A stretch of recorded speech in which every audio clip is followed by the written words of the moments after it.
comentaba, los anuncios que ha hecho el presidente del Consejo de Ministros. El gobierno alista la entrega de un bono de 350 soles a cada persona, ojo, y un criterio sería, todavía incondicional porque está en debate, según lo que anunció el Premier el día de ayer en una entrevista con Mónica Delta, uno de los criterios sería que ganen menos de 3.500 soles, 3.500 soles. Este beneficio ya no se dará por familia y se calcula que la iniciativa requiere un presupuesto de al menos 4.550 millones de soles. Lo contamos todo en la siguiente nota. El gobierno entregará 350 soles a cada persona que viva en situación de vulnerabilidad, que no trabaje en una institución pública y que gane menos de 3.500 soles. Así lo anunció el primer ministro Guido Bellido. Con estos requisitos se espera entregar el bono 350 a unas 13 millones de personas, cifra que aún dependerá del informe que emita el Ministerio de Desarrollo e Inclusión Social. Pero ¿cuánto dinero se necesitaría en total para hacer posible la entrega de esta ayuda económica? Con los datos brindados por el Premier, el economista Luis Alberto Arias calcula que se requiere un presupuesto de al menos 4.550 millones de soles, es decir, similar al presupuesto del sector defensa y seguridad de este año. Este subsidio ya había sido adelantado por el presidente Pedro Castillo en su primer mensaje a la nación, aunque el jefe de Estado hizo referencia a la entrega de un bono de 700 soles por cada hogar en situación de vulnerabilidad, con el objetivo de brindar un apoyo económico para enfrentar el impacto de la pandemia y el alza de precios. El ministro de Economía, Pedro Franque, precisó hace algunos días que este apoyo, junto al programa de empleo temporal y la aceleración de la inversión pública, que son temas esenciales dentro de la política del gobierno. Durante la pandemia, la entrega de bonos como bono rural, bono 380 y bono 600 sirvieron de apoyo. Sin embargo, la demora en la repartición y la falta de un patrón claro con la lista de beneficiarios impidió que la ayuda llegue a tiempo y cumpla con la función con la que había sido creada. ¿Qué medidas entonces tomará el gobierno para evitar estos errores? Bueno, para analizar este anuncio que ha hecho el Premier Bellido, ya lo había adelantado también el ministro de Economía Pedro Franque y en su momento, en el mensaje 28 de julio, el propio presidente de la República. Lo que no se conocía era el monto exacto y bueno, vamos a ver cómo se va a implementar la entrega de este subsidio. Pero para conversar de este tema estamos con Pablo Lavado, economista y profesor de la Universidad del Pacífico. Profesor Lavado, ¿cómo está? Muy buenas tardes. Buenas tardes, Omar. Muchas gracias por la invitación. A ver, creo que tenemos algunos inconvenientes con la comunicación, si lo podemos resolver para que justamente el diálogo sea fluido. Me dicen ya que esto se ha solucionado. Bueno, profesor Lavado, en principio, un subsidio de 350 soles en una coyuntura como la actual, en la que todavía los trabajadores peruanos vemos, según las datas del INEI, han perdido poder adquisitivo, ganan menos que en el 2019, ganan menos incluso que en el 2020 y ante una alza de precios, ¿es una medida acertada? Bueno, yo creo que tener este beneficio de tal magnitud diluye el esfuerzo que uno quisiera tener para mitigar el impacto del COVID en la situación económica de las familias, ¿no? Y en particular en mitigar el impacto que ha tenido en la pobreza del Perú. Yo creo que se podría focalizar mejor, se podría focalizar el esfuerzo mucho más, sobre todo aquellas familias que han sido más impactadas por la pandemia, por la falta de empleo y por la caída de los ingresos del año pasado. Y por otro lado, podría ser un poco más generoso para ese grupo poblacional específico, ¿no? Tener un bono para 13 millones de personas, dado en un momento del tiempo, no necesariamente se va a ver reflejado en una medida que pueda ayudar a las familias. Exactamente, porque a ver, si la memoria no me falla, hablamos de los adultos, me imagino, de las personas mayores de 18 años, estamos hablando de 22, 23 millones de peruanos en total. Se estaría entregando un bono a más de la mitad de la población adulta. Sí, muchísimo, muchísimo, y además por querer alcanzar más personas, el monto es menor, 350 soles aproximadamente una canasta básica, que de un mes. Entonces, realmente este esfuerzo que se quiere hacer no se va a ver traducido en la mitigación de la caída de los ingresos de las familias.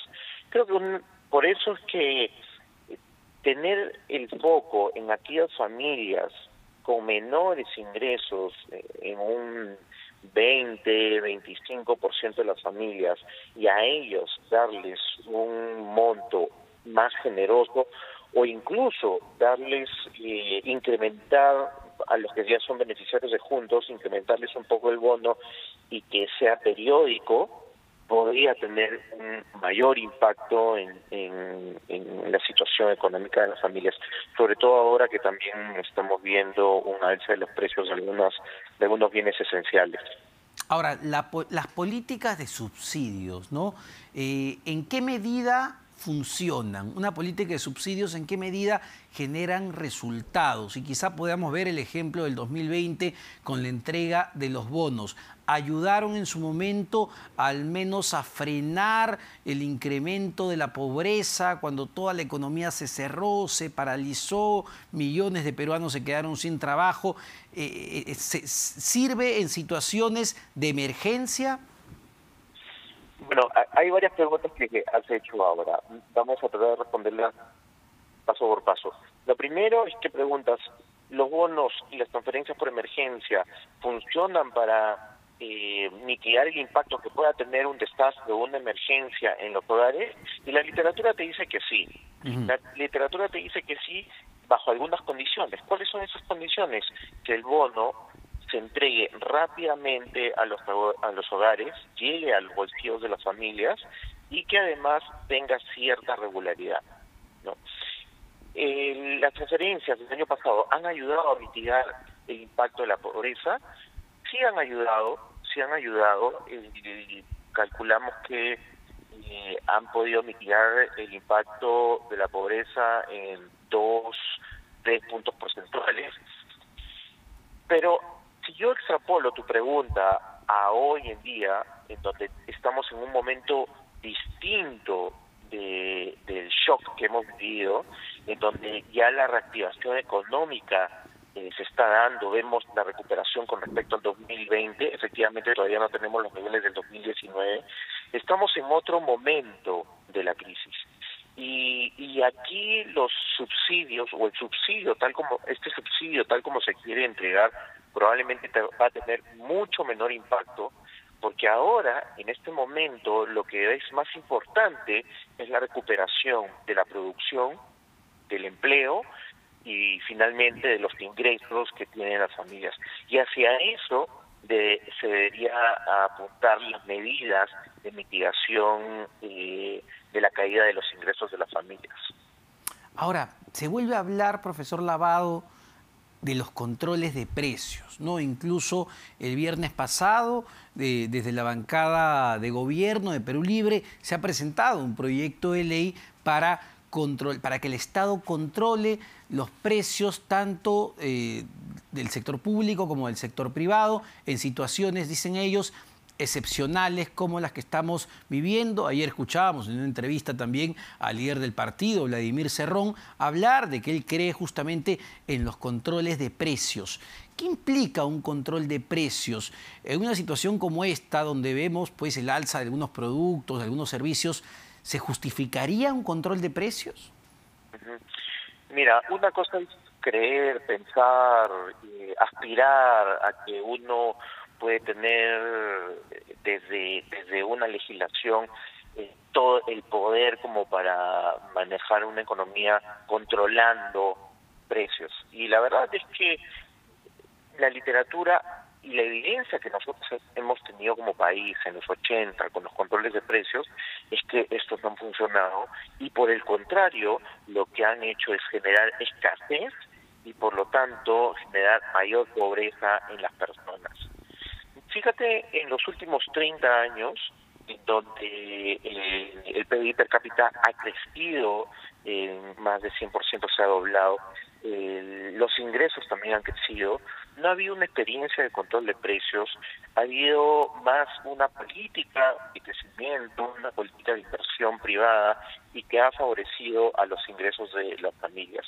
Yo creo que pensar en controlar los precios implica regresar a aquellas épocas en donde se generaba escasez y se generaba más pobreza. Y ahora, digamos, de otro lado, ¿no? Entrar a una política de subsidios, y no me refiero necesariamente a este bono, sino desde el gobierno, como ha pasado en otros países, como pasaba en Argentina, empezar a subsidiar la electricidad, empezar a subsidiar los combustibles, empezar a subsidiar quizá las tarifas de agua. ¿Hacia dónde nos lleva eso? Porque también podría ser un camino para aliviar, en teoría, en apariencia, el bolsillo de los consumidores. Sí, efectivamente. De hecho, esas medidas de subsidio a los servicios básicos como agua, luz o gas se han dado durante el 2020 en distintos países y ha podido ayudar a aliviar el impacto que ha tenido la pandemia en los ingresos de las familias. Pero como una política regular, como una política económica regular, esto no es lo ideal. ¿Y por qué no es lo ideal? Porque fíjate que tú lo que quieres es beneficiar a los más vulnerables. Y cuando hablamos de los más vulnerables, no estamos hablando de controlar o subsidiar precios, estamos hablando de mayor inversión en agua, saneamiento, mayor inversión en electricidad, mayor inversión en conectividad. Y esto es hacia lo que debemos aspirar en términos de política económica de gobierno. Tener como prioridad el subsidio de las tarifas en periodos normales no va a ser una buena idea. Bueno, y además, otra pregunta que salta a la vista luego de escucharlo del anuncio del bono de 350, que, insisto, puede estar muy bien y quizá se debería focalizar más, es el costo, ¿no? Con el bono de 350 hablamos de más de 4.500 millones de soles y la pregunta es ¿hasta cuánto espacio tenemos, ¿no? ¿Cuánto espacio tenemos para ir hacia una política de más bonos durante este año, hacia una política de subsidios, una serie de servicios? ¿Cuánto espacio realmente tenemos en la caja? ¿Tenemos plata o no tenemos plata para financiar todo esto? Bueno, las medidas ambiciosas que se han dado el año pasado, lo que muestran ahora es que para los próximos años se debe regresar a reducir los déficits en los que hemos incurrido, ¿no? ¿Eso qué significa? Significa que quizá esta transferencia sea el último esfuerzo de política fiscal directa hacia los hogares que puede tener el Perú, y no creo que ya sea conveniente tener más de esas transferencias directas a los hogares vía el gobierno. Uno, porque ya no tenemos ese espacio fiscal que teníamos el año pasado y tenemos que ir hacia de nuevo la recuperación y consolidación fiscal. Y segundo, porque estamos en otro momento de la situación, de la crisis. Estamos en un momento en donde lo que hay que fortalecer es la reactivación económica, es la reactivación de la inversión privada, de la inversión pública, la creación de empleos y la recuperación de los ingresos. Claro que sí. Muchísimas gracias, profesor Lavado, por este análisis. Pablo Lavado, economista y profesor de la Universidad del Pacífico. Vamos a una pausa. No se vayan, venimos con más.